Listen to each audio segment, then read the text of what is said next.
ఈ తీర్మానాన్ని ప్రవేశపెట్టడం జరిగింది అధ్యక్ష. ధన్యవాదాలు. శ్రీ కేటీ రామారావు గారు. అధ్యక్ష, ముందుగా తమరికి ధన్యవాదాలు అధ్యక్ష. ఎందుకంటే ఒక యువ శాసనసభ్యురాలు ఇవాళ అనుకోని పరిస్థితుల్లో మన మధ్యన లేని ఈ సందర్భంలో మరి కేవలం ఈ ఒక్కరోజు మొత్తం కూడా సంతాప తీర్మానం మీదే అమ్మాయి గురించి మాట్లాడడానికి అందరికీ అవకాశం ఇచ్చినందుకు ముందుగా తమరికి ధన్యవాదాలు అధ్యక్ష. నిజంగా కూడా కొన్ని సందర్భాలు దిగ్భ్రాంతిని కలిగిస్తాయి అధ్యక్ష. ఇవాళ జ్ఞాని సాయన్న గారు ఇప్పుడే ముఖ్యమంత్రి గారు చెప్పినట్టు ఒక సీనియర్ శాసనసభ్యుడు, 5 సార్లు గెలిచిన మంచి వ్యక్తి, మృదు స్వభావి, ఎప్పుడు ఎక్కడ ఎవరిని కలిసినా ఏ పార్టీలో ఉన్నా ఒక అజాత శత్రువుగా మంచి పేరు తెచ్చుకున్న వ్యక్తి జ్ఞాని సాయన్న గారు అధ్యక్ష.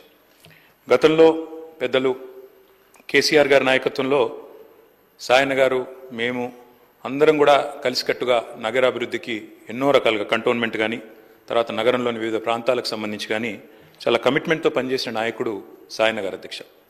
అధ్యక్ష, సాయన్న గారు అదేవిధంగా మా గౌరవ ముషీరాబాద్ శాసనసభ్యులు ముఠా గోపాల్ గారు చిరకాల స్నేహితులు అధ్యక్ష. దాదాపు దశాబ్దాల స్నేహం వారిద్దరిది కూడా. మీకు కూడా మంచి స్నేహితులు అధ్యక్ష వారు.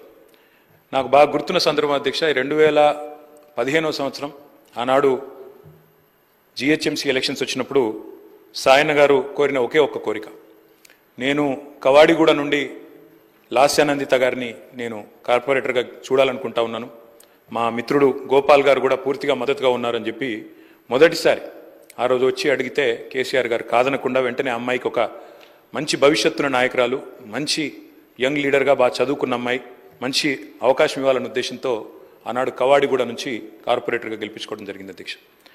కానీ నిజంగా కొన్ని సందర్భాలు ఎట్లా ఉంటాయి అధ్యక్ష అంటే, ఇప్పుడు సాయన్న గారి కుటుంబాన్ని చూస్తూ ఉంటే విధి నిజంగానే వారి మీద పగబట్టిందేమో అన్నంత తీవ్రంగా ఒకే ఒక్క సంవత్సరంలో మరి అటు సాయన్న గారు దుర్మరణం పాలు కావడం, ఆ తర్వాత అనుకోని మరి మమ్మల్ని అందరినీ కూడా విస్మయపరుస్తూ దిగ్భ్రాంతికి గురి చేస్తూ లాస్యానందిత గారు కూడా ఈ రోడ్ యాక్సిడెంట్లో చనిపోవడం, ఇవన్నీ కూడా అత్యంత ఆవేదన కలిగించే అంశాలు అధ్యక్ష. ఒకటే ఏడాది లోపల అటు తండ్రి ఇటు కూతురు చనిపోవడం అంటే ఆ కుటుంబంలో ఎంత విషాదం ఉంటుందో మనం ఊహించవచ్చు అధ్యక్ష.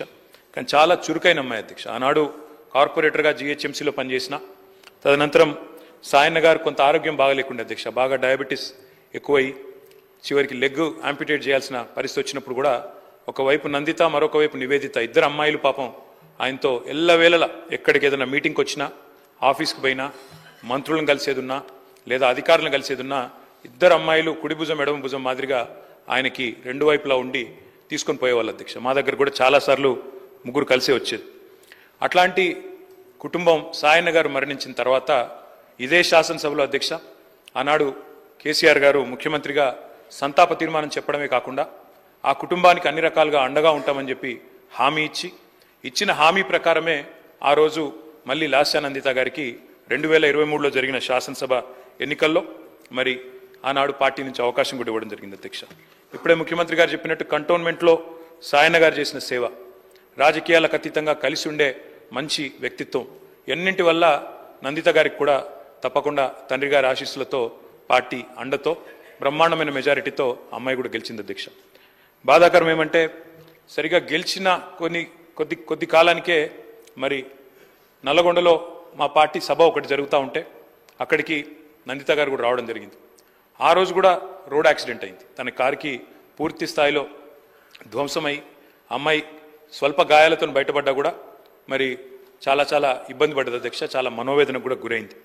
తదనంతరం వాళ్ళ ఇంట్లో కూడా ఒక చిన్న యాక్సిడెంట్ అయింది. వరుసగా ఏదో పగబట్టినట్టే నల్లగొండలో ప్రమాదం, తర్వాత అక్కడ లిఫ్ట్లో ప్రమాదం, ఆ తర్వాత మళ్ళీ అనుకోకుండా ఈ ఓఆర్ఆర్ మీద జరిగిన రోడ్ యాక్సిడెంట్లో అమ్మాయి మరణించడం జరిగింది అధ్యక్ష. మేము ఆ రోజు పార్టీగా మాట ఇచ్చి సాయన్న గారి కుటుంబం మా కుటుంబమే అని చెప్పి ఆనాడు సాయన్న గారి తర్వాత లాస్యానందిత గారికి పార్టీ అవకాశం ఇచ్చింది అధ్యక్ష. అమ్మాయి గెలిచింది. దురదృష్టవశాత్తు ఏడాది లోపలే అమ్మాయి మరణిస్తే తిరిగి వారి సోదరి నివేదిత గారికి మొన్న జరిగిన ఉప ఎన్నికల్లో కూడా అవకాశం ఇచ్చింది అధ్యక్ష పార్టీ నాయకత్వం, కేసీఆర్ గారు. కానీ దురదృష్టం ఉప ఎన్నికల్లో మొన్న మా పార్టీ ఓటమి పాలు కావడం జరిగింది అధ్యక్ష. నిజంగా కల్లో కూడా అనుకోలేదు. చురుకైన ఒక నాయకురాలు, మంచి వ్యక్తిత్వం, మంచి విద్యార్హతలు కలిగిన ఒక మహిళ ఈ శాసనసభలో అడుగుపెట్టిందని చెప్పి సంతోషపడ్డాం. భవిష్యత్తు ఉజ్వలంగా ఉంటుంది అమ్మాయికి అని చెప్పి ఆశించినాం. కానీ ఇదే సభలో ఆమె అడుగుపెట్టిన కొద్ది కాలానికే సంతాప తీర్మానం మీద మాట్లాడాల్సి వస్తుందనే ఆవేదన మాత్రం మా సభ్యులందరికీ ఉంది అధ్యక్ష. వారందరి మనోవేదన, ముఖ్యంగా మా గోపాలన్న గురించి అయితే ఆయన ఎంత బాధపడ్డారో నేను కళ్ళారా చూసిన అధ్యక్ష. అందుకే ఇలాంటి క్లిష్ట పరిస్థితుల్లో సాయన్న గారి మరణం తర్వాత మేమందరం కూడా ఆ కుటుంబానికి అండగా నిలబడాలని పార్టీగా నిర్ణయం తీసుకున్నాం.